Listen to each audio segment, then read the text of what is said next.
suñ mbokk internet yi ñu ngi leen di dalalaat ci seen émission dénkaane koor tey nag dénkaane koor ñu ngi dalal Djibril Diaw di responsable politique fële ci commune bu Yeumbeul Sud Djibi ñu ngi lay nuyu. waaw Cissokho maa ngi lay sant di la gërëm vraiment amaat mbégte dayate ak yéen yàgg sa équipe yëpp sa techniciens yi nga àndal yi et puis di nuyu aussi seen borom kër gi et puis vraiment am mbégte di toogaat ak yéen pour ñu mën a waxtaan ci situation Yeumbeul.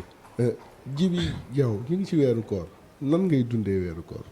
waaw weeru koor moom dañ koy dundee comme tout bon musulman rek et puis di conformer aussi recommandation yi xam ne moom la ñu sant weeru koor dafa nekk weeru bànneex weeru njégalu c'est-à-dire li nga xam ne ni jot nga ko def même bu nekkee ne njégalu moom dafa war a nekk tous les jours parce que jàmm moom xam nga si tooñ la dëkk mais nit ki moom da ngay weeru koor ñëwee mu nekk xéwal ba yàlla fekk la fi donc da ngay vraiment am contentement et puis di yelloo da gën a santaat yàlla ba mu la mayee nga fekkee waat ko et puis di si profiter aussi di baalu nit ñi àq di baal ñëpp àq te di ñaan yàlla nangu suñuy koor et puis may ñu mën ko fekkee waat ay ati at te nga may ma nu profiter nuyu si kilifa diine yi kilifa aada yi parce que fa laa waroon tàmbalee sax waaw voilà mais sant yàlla rek et puis di nuyu waa Yeumbeul Sud waaw non foofu suma fief la man tey lépp lu ma def rek ñoom laa siy jiital ñoom nga ciy jiital dëgg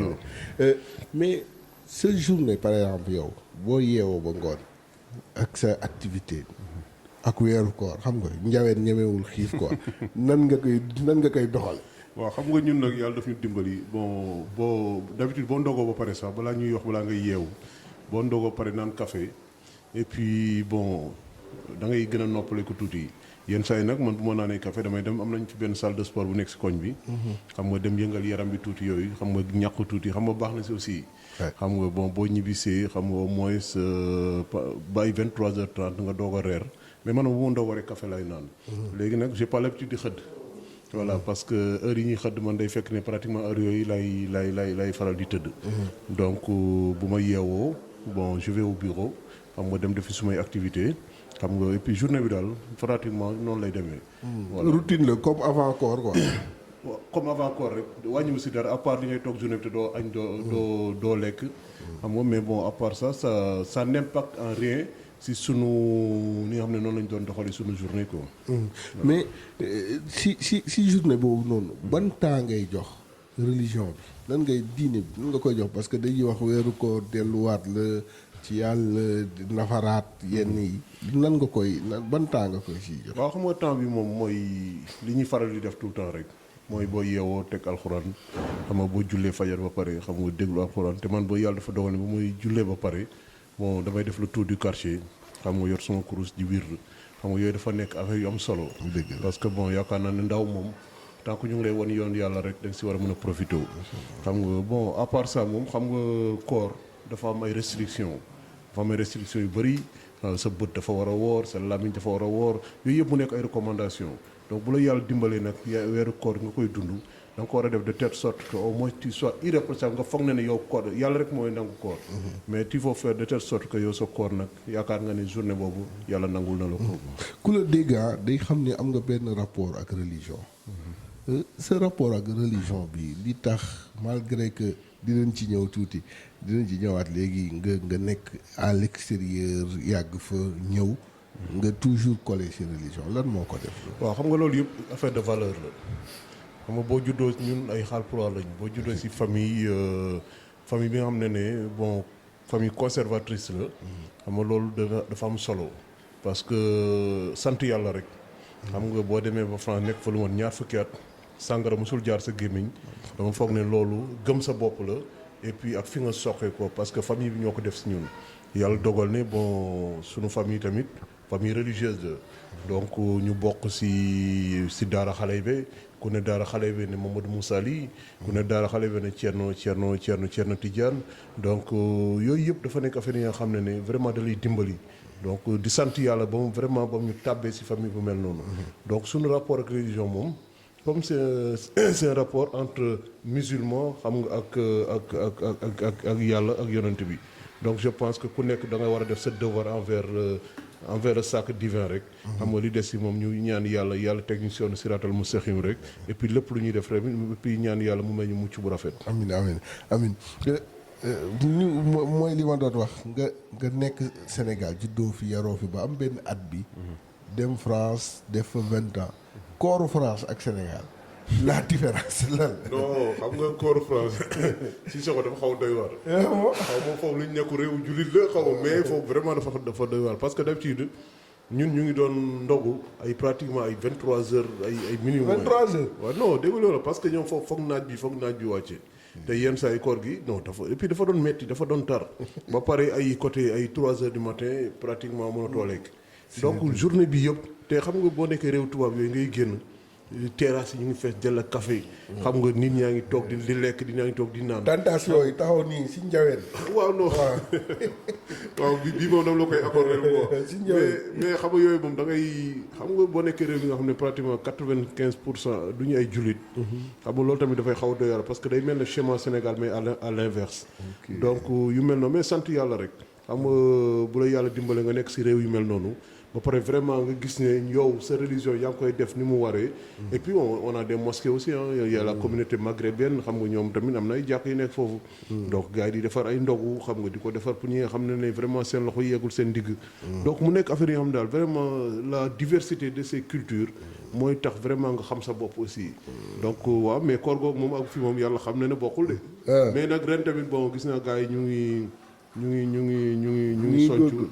parce que naan au niveau de la région dans les régions la chaleur elle est intense xam nga donc dem na ba ñuy wax ay 46 degrés au niveau du Sénégal aussi donc di leen masawu rek parce que bon vraiment du woor ba pare xam nga ay jafe-jafe yooyu di la si fekk tamit bon mais nañ sant yàlla rek. ku sant Seck du woor du woor. non ko de. ku sant Seck 45 degrés. non Seckeen du ko woor. ma ne ko ak ngéyeen. non ñun dañ koy gérer. ma ne ko ak ngéyeen. ñun dañ koy gérer mais yow sa histoire ak koor. xam nga nit ku nekk am na koor. histoire am ak mois de Ramadan yow lan mooy sa histoire qu'est-ce qui te lie au mois de Ramadan. comme tout bon musulman rek. non day am quelque chose de particulier yoo xamante ne bu ñëwee rek. koor gu bu ñëwee sa xel loolu lay def. waaw xam nga boo nekkee depuis temps xale yi. ngay jéem a woor ñu naan la bu midi jotee da ngay toog xam nga. di da ngay xëdd midi. non parce que temps yii dañu yàgg nax quoi c'est-à-dire dañu naan la mun nga woor mais bu midi jotee rek xale yi ñoom seen koor fa lay yem quoi. xam nga donc nag relation boobu nga xam nga moom nga si juddoo ba pare mu nekkoon fierté boo nekkee xale woor ba journée bi yëpp. xam nga vraiment mu nekk li nga xam ne da nga koy ndamoo. donc relation boobu nag moom moo dem tey ba nga xam ne bon en tant que boo nekkee borom kër nekk responsable yor sa njaboot aussi am na yenn kii am da nga koy inculquer mais suñu relation koor moom comme ni ma waxee dañoo juddu rek. gis ko waaw ñu ngi fekk ko fi nekk ci. xam nga ba yàlla dogal ne tey ñu ngi si di ñaan yàlla mu may ñu mën ko fekkee ay ati at am kattan bi daa nga wóoru gaale nag. waaw xam nga wóoru gaale moom du question wóoru gaale sax yenn saa da ngay ñëw woor fàtte nga ne sax woor nga lekk benn affaire boo lekkee ba pare ne la gars yi ne la non dog la. mais yéen yëmbal. nga xam ne temps foofu ba ngeen di gën a nekk xale. foofu la gënoon kii. daa ngeen dem àll ba wala dem géej yooyu noonu. waaw xam nga boo ne àll. wax nga dëgg parce que ñun temps booy dañu doon dem fi ñoo wax gerga. gerga dafa nekkoon si ginnaaw bon fa lañ doon footballé ñun temps booy. te tey yooyu yëpp amatul. xam nga bon mais nag affaire darkase yooyu c'était pas le moment parce que yooyu d'habitude nawet hivernal. dañ ko doon profité mais bon comme ni ma la wax rek temps booy moom. amoon nañ benn excuse de jeunesse mais boo demee nag ba nga xam ne yow dem nga ba nekk tey responsable même boo nekk am nga yenn âge yi. boo am na yenn yi nga xam ne moom vraiment waratuloo ko. donc sunu rapport ak koor moom vraiment dafa nekk rapport yoon dañoo judd rek fekk ko. fekk ko ànd ak moom. koor mu nekk moment yoo xamante ne de dévotion mais de solidarité. ñu gis ni sénégalais yi ñu ngi dimbalante quoi. yow ndimbal boobu noonu nan nga gisee jàppale parce que foo gis ñi ñaa ngi séddale ndogu ñi amul ñi sax ñu ngi cotisé wu pour séddale ndogu. xam nga si sox juste dama lay jox benn exemple banal rek parce que li nga wax loolu dafa am solo Sénégal dafa nekk dëkk de solidarité. mu nekk dëkk bi nga xam ne dañuy demalante di dikkalante. xam nga ba vraiment yàlla dogal na aussi nit ki boo yeewoo nga nekk julli da nga war a xool sa voisin lu muy dund. xam nga li ngay waxu ay ndogu yooyu. démb maa ngi fàttali ba ma jógee yëmbal parce que démb tamit yàlla dafa dogal ñu organisé woon benn conférence bu mag dinaa si delluwaat léegi. mais ba may ñëw si yoon bi ndokk si yoon bi la ma fekk.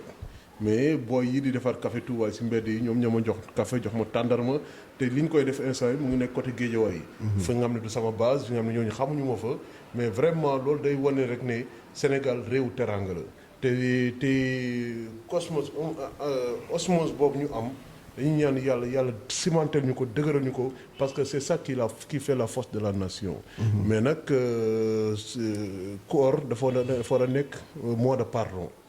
wax nga dëgg léegi mois de solidarité la mais dafa war a nekk mois de pardon avant tout d'abord. ñuy jéggalante di baalante ak di demalante yaakaar naa loolu moom mooy tey moo solidifié tey sunu société bi. mais yow au niveau de yëmbal comme ni ñu koy wax dañ koy delloo toujours yëmbal yow moom lu ñu waxanteeg yow rek dañuy dellu yëmbal. tout à fait yëmbal sud. est-ce que yan action nga def. yoo xamante parce que dañu gis ñaa nga xamante ne dañuy def ay ndimbal dëgg. c'est vrai dañuy def mais ndimbal bu ñu koy defee dañuy weer ki ñuy dimbali mettre leen devant les caméras yow est-ce que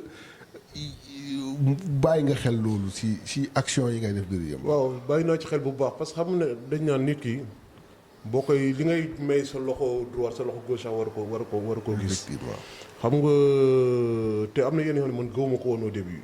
parce que man j'évolue en tant qu'acteur de développement. donc dama doon wax ne booy def benn affaire di ko wax xëy na mënoo si am sax ngërëmu yàlla. mais dafa am benn affaire bi nga xam ne imam Seydi doomu imam Sakhir bi nekk yëmbal dafa wax lu am solo parce que temps yi passé dama leen mayoon benn borne fontaine à eau douce filtrée. bon borne fontaine boobu ça a été évalué à 3 millions. léegi imam Seydi dafa ne nit même alxuraan permettre na la boo defee benn acte nga wone ko pour que ñeneen ñi nga xam ne am nañ ko te amuñu woon xel bi ñoom ils pourront le faire aussi parce que loolu day inciter nit ñi ñuy def lu baax. donc nag tey li olof Ndiaye naan lu néew yi feeñ boo nekkee ci champ politique parce que am na tey sama yenn réalisation yi nga xam ne gis naa ay nit di ko revendiquer.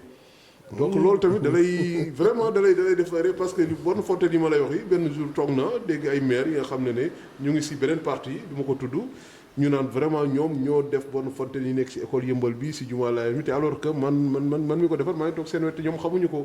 voilà donc c'est pour dire que rek paternité li ñuy revendiquer rek mën nañ leen ko accorder. mais tey booy def ay action du sàggante ngistal la du sàggante wonewu la. mais da ngay def parce que ngir yàlla donc tu le fais déjà parce que ngir yàlla moo tax def mais nag bu ko nit ñi tamit di ko médiatiser sant yàlla rek parce que mooy nit ñi dañ xam ban taxaw nga leen di taxaw au niveau de yëmbal. mais loolu la rek mais du sàggane pour gis leen wala lu mel noonu. du sàggane non ñu des yëmbal dañu gis ni suñu jotaay bu diggante suñu jotaay bu njëkk bu ñu am man ak yow ak tey sa envergure biir yëmbal. changé na. loolu lan moo ko waral. sant yàlla rek et puis di wax nit ñi dëgg. xam nga politique dafa nekk lu baax. politique bonu la c'est que xëy na interprétation bi moo bon tey ni ko population di ko gisee tey moo xaw a doy waar mais la politique n'est rien d'autre que l'art de diriger la cité c'est-à-dire ñun société bi nan la ñuy def pour mën a vivre ensemble. loolu mooy politique bi loolu mooy base bi mooy socle bi. boo dégg ma ne di wax nit ñi dëgg mooy man damay ñëwee nit ñi tey bu ñu ànd ak man du sama jëmm ji moo tax mais dañuy ànd ak man parce que lépp lu ma leen di wax dama leen di wax li nga xam ne je suis en mesure de le faire di parce que li nekk suma poche man maa ko xam donc lu may promettre ni dama koy promettre en fonction de mes moyens. comme li ma leen di wax nee naa leen yoruma budget état yoruma budget mairie xam nga boo yoree budget état mën nga si jël di xeexee budget mairie mën nga si jël di xeexee. parce que dafa nekk alal bi nga xam ne yow moomuloo ko dañ la ko dénk boo ci defee li nga xam ne c'est pas pour l'intérêt général yaa ngi def li nga xam ne bon du sa liggéey. moo tax ma ne leen man su ma liggéey bi ma yor même bu ma ci amee dërëm dinaa ko bokk ak waa yëmbal. te tamit ce qu'on veut ñun on a besoin de quelqu'un d'un visionnaire un leader benn leader dañu soxla ki nga xam ne quelqu'un qui peut porter le combat de yëmbal loin. man j'arrive avec des idées mais c'est pas on se limite pas au projet d'idées. parce que idée dafa xaw a doy waar. mais il faut matérialiser ça. nga matérialiser ko par des projets et puis aller chercher des partenaires pour ça. depuis ba ñu commencé ba léegi jéego ñu def yëpp on le fait parce que dañoo ñëw tegal yëmbal waa ay xam ne dañ ci teg seen bët di teg seen loxo di ko laal di ko gis. donc loolu nag dafa nekk affaire yi nga xam ne man loolu lay faral di wax tout le temps même ñi may àndal nee naa leen faut pas promettre parce que promesse yàlla rek moo ko mën a tenir. mais promesse ci politiciens sénégalais doyoon na waar waaw de. mais si boo dindee promesse politiciens sénégalais seen discours politique day jeex. waaw mais xam nga loolu yëpp soubassement bi. day fekk ne amuñu programme bu taxaw. effectivement. xam nga tey boo ñëwee man ce que j'ai ba ma njëkkee ñëw j'ai toujours dit et je le redis encore. nee na Yeumbeul on a un problème de sécurité. ba ma ñëwee je le redis man j'ai la chance d'avoir une société de sécurité privée. Société de sécurité privée n'est rien d'autre qu'une dérogation bi état jox yenn entreprise pour mu dimbali ko ci mission de sécurité bi boo ñëwee tey nga ne tu vas mettre en place ay pick-up ak tes éléments de sécurité en relation avec la police loolu yaakaar naa ne pour dimbali doomu waa Yeumbeul yi la parce que fu kaaraange amul santé amu fa kii développement mënu fa am kooku c'est la base donc tey ce qu'il faut comprendre jeunesse bi elle est consciente aujourd'hui jeunesse bi dañoo yeewu parce que au moins xam nañ tey ki leen di wax dëgg ak ki nga xam ne day wax uniquement pour falu. man ba ma ñëwee je leur ai dit je vais être maire mais je veux pas être rémunéré xam nga ku ne dafa bëgg nekk maire mais bëgguma ngeen fay ko. da ngaa bëgg nekk maire sa salaire nga bàyyi ko. non parce que askan wi ñooñu ko gën a soxla au niveau de Yeumbeul Yeumbeul y a 120 000 habitants. et tout est urgence là-bas. balaa nga koy xam nga dugg Yeumbeul tey nga nekk acteur de développement rek de mais chaque jour di nga am na yenn problème yi da nga koy gis. mais da nga doon foog ne loolu musul am te tant que gisoo ko yow doo ci teg sa boo ci tegu sa bët da ngay foog ne. kon Yeumbeul dafa population bi dafa xaw a métti. non dañoo ne population bu dañoo ndóole. c'est que pauvreté bi dafa présente foofu trop. dafa bëri doole. non dafa présente foofu trop. booy yi seen passion làmb la mais déjà pour ñu am si lu njàpp moo tax démb di saluer à passage booy mbëri parce que dem naa seen ndogu bi. mais wax naa leen nee naa leen làmb dafa war a nekk sport bi nga xam ne nekk passion la. mais du nekk liggéey. parce que mënoo bëre ba am 50 ans. donc tey boo xoolee ay football yi ñu naan ay Messi ak affaire yooyu boo jëlee 1000 échantillons benn ak ñaar ñoo si réussir. effectivement donc tey boo xoolee population Yeumbeul yi nga xam ne ñoom làmb moo leen intéresse mu nekk seen passion mu neex leen mais dama ne leen jéem leen xool na lañ leen di dimbalee recycler leen si sécurité bi.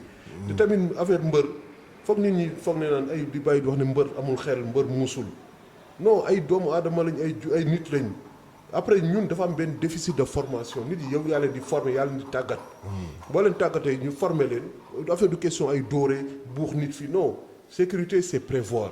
li ñaan gouverner c'est prévoir yaay jël nit ñi former leen dugal leen si yenn secteurs yi pour que ñoom suba dañ ko ne def seen sport muy lamb mais aussi dañ am seen. dañ am seen liggéey. beneen bi gis nañ ni après yow. ñi jóg jeunes yi jóg. comme maire jeune ngeen am. jeunes yi jóg bëgg fauteuil maire bi bari na. te ñi ngeen ci bokkal camp aussi bari nañ. mais jàppoo leen ni c'est boo leen dispersé woo vous ne faites pas l'affaire de l'actuel maire. non xam nga tey li nga wax li c'est une analyse vraiment pertinente parce que jóg rek ne dama bëgg a nekk maire tey ku nekk am nga droit ne dama bëgg a nekk sa maire gox kooku mën nañ ko accorder ku nekk. mais tey ce qui est sûr et certain wax naa leen ko nee naa leen ko boo leen muusul ngeen booloo parce que l'union fait la force boo leen booloowul seen diversité ngeen am te man je peux pas concevoir ay nit bokk benn camp moom pratiquement benn dizaine de candidatures. mais pour l'instant je pense que ñoom ils sont en train de battre le macadam parce que ñoom day jéem a xool ku nekk nan lay gérer côté mais je pense que ñoom à un moment donné ñoom dinañ boole seen biir pour def benn coalition bi nga xam ne moo leen di permettre ñu taxaw mais ñun de notre côté ñun on est un parti. on est régi par les textes du parti. On a un leader. te loolu yëpp tamit bu ñu naree dem semaine suba ak coalition on va en parler autour de nous mais ce qu'il faut comprendre mooy Yeumbeul la ñuy wax. moom moo nekk au centre. non Yeumbeul la ñuy wax te Yeumbeul bi du keneen mooy jóge ci àll bi ñëw di ko defar à notre place. mais vous avez un adversaire de taille. non xam nga yow sama waay nga. xam nga yow sama waay nga loolu moom Sénégal xam nañ ko yow tuye sama grand nga. mais am nga adversaire de taille baara du sa puuce de comme gars yi ni ñu koy waxee. waaw mais xam nga li nga wax dëgg la xam nga nit bu ko xeebal bësam. mais baara tey yaakaar naa tey boo ko yeewee 4 heures du matin nga ne ko lan mooy sa problème tey dans le Djibril Diaw. ah bon waaw. parce que kon song nga ko noonu. non déggoo xam nga ñun duñu suñu wax bëriwul effectivement. ñun dañuy ñëw di def c'est-à-dire nit ñi ñooy porter combat bi. yow action nga nekk yow. non ñun on est sous ère action lañ nekk. parce que tey xam nga man lan laa mënul concevoir. c'est-à-dire il faut que ñuy respecter doomu aadama il faut que ñuy respecter nit ñi xam nga tey bu monsieur Gaye waxee du ma ko wax sax baara parce que c'est le maire de la commune de Yeumbeul mais monsieur Gaye tey bu ñëwee toj terrain bi nga xam ne fa la gars yi doon tojee di entraîner woo sax ne da koy defar terrain synthétique li nga xam ne ça fait 6 mois bañ ko tojee ak léegi yow li nga xam ne ba nga nekkee maire depuis 2014 ba léegi defaroo ko c'est pas ay 7-9 mois des élections nga koy defar. te man est-ce que nekkul léegi la am financement. non du question financement parce que xam nga nee na tey maire bi moo yor financement maire bi moo koy financer entièrement. mais tey Sissoko man nee naa lépp lu may wax xam nga lan moo gën a bon mooy di wax benn affaire te tu n'as pas les preuves. man j'ai les preuves comme quoi parce que j'ai consulté j'ai eu à discuter avec la société turque. ñoom nee nañ pour un terrain synthétique gazon ils le font en 20 jours. en 20 jours bu nekkee ne terrain bi c'est disponible mais li nga xam nga lan lay bañ mooy c'est-à-dire nga ñëw génnee maquette ne lii laay def fii maquette bi macha allah mu naay trop. gars yi toog di si xaar nga naan lii ngay bëgg a campagne parce que lii yow yaa ko fi dara def. tey gis nga boo déggee ma lay wax loolu c'est que tey dañoo nekk si affaire bi nga xam ne on observe beaucoup. am na benn rond-point bu mag bu gars yi def foofu si booy dugg Caaroy bi. baara keroog tuddee na ko Seydina Issa Laye ñu koy rafetlu. mais li nga xam ne du sa propriété defaroo ko. bu revendiquer paternité de la chose parce que loolu day dox si xelu nit ñi. mais day politique. waaw non mais day politique mais xam nga c'est politique boobu ñun lañ soxlatul moom la jeunesse bi soxlatul moom la nit ñi soxlatul xam nga tey lan lañ soxla. nan nga mën a def pour dimbali doomu aadama yi. man la dernière fois ça fait même pas 3 semaines j'avais offert 300 formations à la population de Yeumbeul. formation yooyu c'est des formations bureautiques secrétariat en formation en management formation au métier de l'audiovisuel xam nga par le biais de Camfi c'est-à-dire benn organisation bu nekk benn organisme bu nekk Mbour yoo xam ne moom moo ñëw c'est organisme état la ak ay diplôme d'état moo ñëw former nit ñi te dama ne bu ñu former leen ba pare ñun def ce qu'on appelle la maison de l'innovation et de l'entrepreneuriat. loolu da nga ko fu bëgg a teg. non te loolu yàlla daf ma dimbali ba ma ko doon xalaat ay émeutes yëpp dara xew ko ci woon.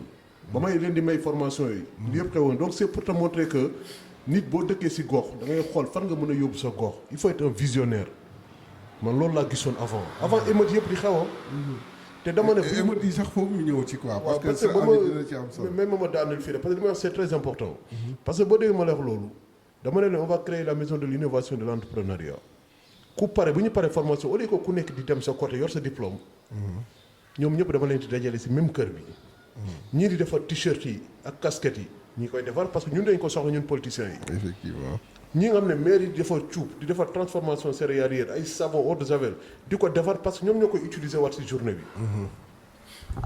bu ñu paree loolu yëpp ñu def li ñaan boutique de témoin loolu yëpp lu ñuy def ñu koy exposer ñun ñu leen di dimbal di leen wutal ay fournisseurs yoo xam ne. ngeen koy produire ba pare di ko jaayaat. di ko jaayaat te ñoom ñoo koy njëkk a utiliser waat ndax ñoom ñoo koy gën a soxla. donc c'est pour te dire que à un moment donné te revenu yooyu ñu ci am ñoom ñoo ko moomal seen bopp. loolu nga leen di mën a dimbali. mais di ñëw tey di ñëw ci groupement yi di leen jox fi ay 20 000 ay 50 000 du loolu moo leen di dimbali. il faut les aider xam nga ñu mën a mu nekk benn autonomisation. bi permettre que ñu xam ne am nañ formation. am nañ liggéey yi nga xam ne ci lañu war a mën a jàpp te suba dinañ mën a régler seen problème te fekk na duñ jaar ci kenn. donc yooyu mu nekk affaire yi nga xam ne man vraiment daal ba ma ñëwee j'ai mis ça en place on va commencer juste inchallah bu ñu paree koor gi. la première semaine la formation yi di débuter. formation yi c'est pour une durée d'1 mois parce que ce sera sous forme de formation accélérée. donc di ñaan yàlla rek yàlla may ñu dem ci jàmm ak salaam.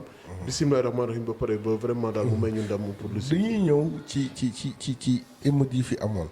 parce que foofu dañuy soxla l'œil de l'expert en sécurité. parce que ba nga nekk nga France 20 ans liggéey ci sécurité gérer ay événements yu mag a mag a mag. mais li am keroog boo koy xool en tant qu'expert en sécurité nan nga ko analyser. waaw xam nga li xew keroog Sissoko déjà avant ñu siy dugg sax dañuy massaw ñi nga xam dañ see gaañu ak di jaale ñi si ñàkk seen bakkan. mais cocktail explosif yëpp réunir woon pour que lu mel ni mën a am parce que nit ñi feebar bi pandémie déjà sonal na doomu aadama yi. Sénégal nekk réew yi nga xam ne li ñaan réew un pays en voie de développement. donc ñu am si ay carences yu bëri si domaine yu bëri. jeunesse bi liggéeyuñu. jeunesse yi liggéeyuñu mais ñu am carence yu bëri si domaine yu bëri. donc carence boobu te et puis il y a le secteur informel. ñi nga xam ne say Sénégal 80% secteur bi boo xoolee secteur informel la. ñi nga xam ne dañuy daw di làqatu di wuti lu ñu am pour seen njaboot. donc ñooñu boo leen xañee yenn affaires yi. day métti vraiment xam nga te Sénégalais dafa am li nga xam ne vraiment yàlla da ko may. xam nga des fois dañu naan Sénégalais ngay fekk mu toog mu ñetti fan lekkul. muy tëdd si benn suufu garab nga ne ko waay jàmbaar da nga def. mu ne la waay sant yàlla rek mu ne la tubaab nga ñëw fekk ko 1 heure de temps mu toog si garab lekkul de. nga ne ko mais ça va mu ne la non ça va pas. xam nga donc c'est pour te montrer que mentalité yi du benn. non pour te montrer le caractère bi nga xam ne Sénégal yàlla da ko def si moom. xam nga donc émeutes yi comme li ma la wax feebar bi tëj nit ñi couvre-feu bi état d'urgence bi ba pare nit ñi seen liggéey dematul noonu ndax pandémie bi ba mu ñëwee dafa yàq liggéey yu bëri kenn liggéeyatul. donc ba pare. Sénégal amoon benn façon de vivre même bu ñu lekkul sax la fekk ñu doon nekk en communauté di waxtaan sax da doon dalal xelu nit ñi mais mu dem ba loolu yëpp amatul. donc nag ba yàlla dogal tamit benn fait divers dal si donc loolu nekk cocktail explosif loolu moo tax ñëpp génn si mbedd mi parce que y avait un ras-le-bol général boobu nag parce que mais tamit il faut dire que gouvernement li ñu naan gouverner c'est prévoir yow tey boo jëlee say dispositions nga ne. mbas mi da nga war a def de telle sorte que bu bañ a law si dëkk parce que amuñu moyen mën nañ ko contrôler. loolu tamit dañuy saluer action gouvernement parce que tamit tey boo xoolee Sénégal si classement pays yi nga xam ne ñoom ñoo gën a gérer feebar bi on fait partie des 5 premiers. donc loolu tamit dañ ko sant yàlla. fi am la sécurité nationale était en péril. dafa am des forces obscures yow expert nga en sécurité. yooyu est-ce que gis nga ko ci. xam nga man j'ai eu à intervenir si question yu mel noonu. mais xam nga il faut que Sénégal yi ñu delloo seen xel xam ne ñun on est un pays qui on est vraiment protégé. parce que yàlla dafa dogal ne on a un service de défense et de sécurité bi nga xam ne vraiment pour tout ce qui est protection dëkk bi. kooku dama ne bu ñu tëddee mun nañ nelaw. parce que les gens ils ont mis les moyens ils ont mis tout ce qu'il faut. mais du loolu defuñu ko pour xeexal askan bi de mais c'est pour protéger l'intégrité nationale mais bu ñu naan force occulte xam nga force occulte mooy li nga xam ne dafay jóge extérieur wala même mu nekk sa biir fii mais di semer benn désordre benn trouble c'est pour déstabiliser dëkk bi xam nga terrorisme tey dañ ko définir comme ensemble d'actes bi nga xam ne c'est pour déstabiliser benn régime donc bu la nit ñi naan ay terroristes amu fii yéen couvrir ngeen ñaata procès ngeen couvrir fii des gens yi nga xam ne dañ leen traîner pour acte de terrorisme. mais mujjul fenn. non am na non si parce que am na ñi nga xam ne acquitté nañ leen mais am na ñi nga xam ne ils ont été condamnés. donc ki nga xam ne dem nañ ba condamné la donc le tribunal a reconnu ta culpabilité pour mu condamner la. ñi nga xam ne ils ont séjourné dans les théâtres xam nga d'opération ay Nigéria ay Libye. xam nga parce que terroriste nekkul tey dafa changer mode de dundam nekkul la barbu yi nga xam ne wala ki nga xam ne tubay bi du yegg du ñaan tubay yu cëkk. nekkul ibaadu daal non nekkul ibaadu parce que ibaadu xam nga forme de religion ak jullit lañ mais xëy na seen pratique bi tamit moo wuuteeg xam nga ñeneen ñi kii ni ñu def liñ fi tàmm. mais ce que je veux dire c'est que tey terroriste parce que man je parle en connaissance de cause au niveau de la France gis nañ ne booy yi fa nekk terroriste yëpp ki ñu qualifié terroriste ñi fa teg seen bombe yooyu yëpp c'est des gens yi nga xam ne ils ont été marginalisés xam nga de la société parce que ñoom tey boo leen xool dañu leen parqué ci HLM yi ñoom lépp lu ñuy dund mooy économie souterraine bi ñoom pour ñoom dañoo foog ne l'État da leen délaissé man je parle au niveau de la France. donc sentiment de frustration boobu moom moo tax ba jeunes yi dem di ci yenn dëkk yi comme ay Syrie ay kii pour dem jël arme ba pare ñëw pour bëgg a déstabiliser seen dëkk donc xam nga à un moment donné nit boo ko yoree. ba pare nga joxoo ko liggéey wala nga marginaliser ko kooku sentiment de frustration boobu moo xew comme li passé rek ak fait divers yi. gars yi génn parce que seen xol neexul parce que gis nañ ni instant yi li ñuy dund dafa metti nit day am problème doo ko mën a lijjanti c'est ça qui a fait que ñoom ñëpp ñu converger ne génnee wax seen mer et puis on a vu ce qui s'est passé. xam nga gis nañ toj-toj yi. te loolu toj-toj yooyu yëpp comme ni ma leen wax am na yenn famille yi nga xam ne ay sénégalais lañ ay sénégalais yi nga xam ne ñàkk nañ seen liggéey yi nga xam ne tey vraiment ils sont en train de vivre des situations yi nga xam ne c'est des situations déplorables. te lu yëpp dara yóbbewuñ ko lu dul ñun tamit en tant que sénégalais. donc yooyu mu nekk affaire yi nga xam ne vraiment daal ñun dañ koy ñaawlu. mais force occulte ngay wax yi. ça existe non force occulte xam nga lu ku ne force occulte rek mooy lu lëndëm. lu lëndëm nag yow gisoo ko. man gisuma ko mais dis-toi bel que sa présence elle existe. sa présence elle existe am na keroog ay images yu ñu fi gisoon ay nit di yor pistolet di dóor ñooñu mënoo ñëw nga ne leen ñii fi lañ bokk mënoo ne policier bu déguisé la mënoo ne élément MFDC la mënoo ne kii Tambacounda la jógee mais am na yeneen xam ne mosuñu ko gis ci Sénégal gi fii. gars yi tiitoon nañ donc non dafa nekk ay signes yi nga xam ne c'est des signes révélateurs. il faut que nit ñi siy bàyyi xel man loolu lay faral di wax tout le temps bu ñu bàyyi ba dara xew. ñu jóg a tirer ay enseignements. te li ñu doon wax ci police beeg affaire yooyu ñoom il faut comprendre que ils sont bu ñu la waxee loolu ne la y a des forces occultes ak yooyu on va leur accorder cette crédibilité xam nga lu tax. parce que ñun on est dans l'information muy ñun ak yéen ñëpp mais ñoom ils sont dans le renseignement. dans le renseignement effectivement. boo nekkee ci renseignement yow am na yenn éléments yoo xam ne yow jotoo ko man jotuma ko donc c'est facile d'être là à critiquer alors que tu n'as pas les bons renseignements. man foofu lay waxee. foofu ngay waxee mais lii fi amoon ñëpp a ne plus jamais ça. waa opposition comme waa pouvoir mais comment faire pour que plus jamais ça.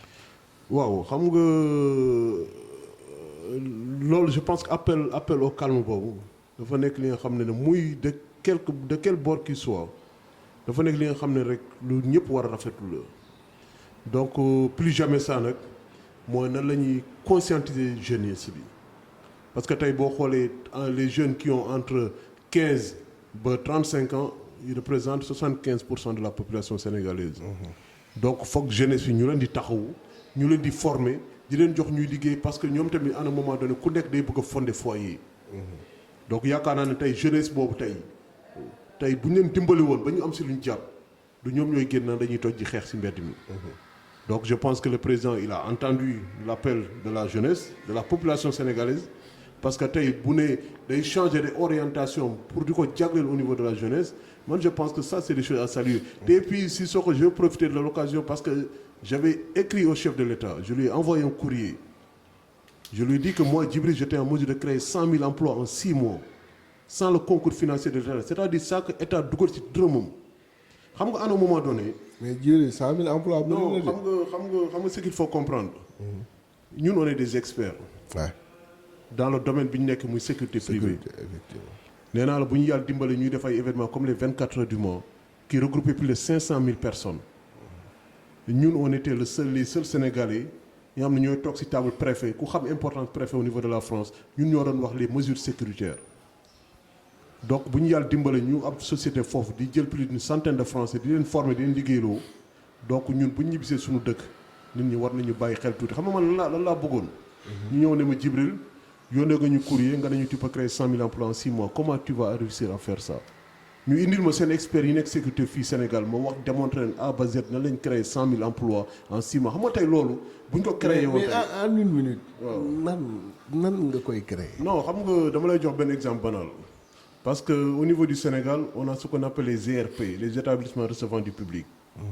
les établissements recevant du public au niveau du Sénégal 99% ne sont pas aux normes en matière de sécurité et en matière de risque de panique. France mënoo fa tey ubbi benn restaurant te commission sécuritaire bi ñëwul joxe avalam d'abord ba pare c'est que xam nga ñun Sénégal mooy suñu problème dañuy bàyyi ba ndogal dal ñu. qu'on joue avec la fatalité naan non fii ñaata immeuble moo daanu fii am na benn bu nekkoon sax côté xaw ma Lamine Gueye bi xaw ma kii bu effondré woon temps yële passé. am na une vingtaine de bâtiments yu ñu. nee naa la fii à la Médina parce que dañu war a. nee naa la fii xam nga bu ñu établissement de recevement du public mooy comme ay hôtel. comme ay restaurant comme ay ministère comme ay usine. xam nga boo gisee ma naan la on joue avec la fatalité depuis l'histoire de Sonacos. waaw xam nga dafa am ay produits chimiques yi nga xam ne utilisation bi sax dañ ko war a réglementer man li ma bëggoon tey mooy ñu créer li ñu naan la DSCOS bi nga xam ne DSCOS sécurité lay nekk xam nga DSCOS bi ñu créé division mooy surveillance sol bi kooku kuy tabax kër wala ngay say kayit leeru ñoom dañuy ñëw ñu dindi ko parce que nekkoo ci yoon ñun nag dañoo war a créer di naan DSCOS bi nga xam ne c'est au niveau c'est pour la sécurité privée fii ñaata nit ñooy daanu fii def malaise ñu jaaw ñu jël ñu yóbbu ñu suuli des xam nga ne pour ne pas pour rentrer dans le domaine médical mais nit bu defee malaise noyeetul même tu as parce que en France on fait ce qu'on appelle les sauveteurs secouristes du travail donc mën nga en 42 minutes tu peux le ramener à la vie mais il faut que mu nekk des positions de PLS ay mu nekk ay li nga xam ne nit ñi dañ koy jàng tey da ngay dugg ci supermarché doo fa gis sax porte de secours waaw tey bu fa jéego amoon bu fa lakk amoon ñu bëri nañ fa dee ndax kenn du am foo jaar. nga baal ma suñu autoroute à péage bi. am na foo ne boo ko paasee. yow bu dara xewee amoo issue de secours fa ngay des. xam nga dem ci au niveau de la France am na ay tunnels yi nga xam ne presque ay 200 mètres bu nekk am na issue de secours parce que ñoom dafa am lu bëri li ñuy prévoir mais li ma leen di jëm expliquer mooy il faut que ñun à un moment donné ñu xool nan lañu comme on vit en société nan la ñuy jéem a améliorer seen conditions yi parce que li xew France li xew États-Unis mooy ñëw xew France mooy ñëw xew Sénégal donc à un moment donné il faut que exemple jeex na tàkk il faut que ñuy jël suñu disposition te loolu dama ne tey boo créé woon li ñu naan mooy la sécurité incendie dans les établissements recevant du public établissement bu nekk même bu doon jël benn personne boo dégg ma ne la 100 000 même bu doon jël benn personne Sénégal tey li fi nekk ci établissement rek ay banque ay lépp mën na plus de 50 000 mën na plus de 100 000 Sénégal gi yëpp laa la wax tey boo si doon jël benn personne te xam nga liggéey boobu c'est liggéey en rotation am na ay usines yoo xam ne foofu il faut nga jël fay 10 personnes yoo xam ne ay rotation lay nekk mais dama ne la ñun loolu lañ mën a dimbale doomu aadama pour ñu créer quelque chose qui tient la route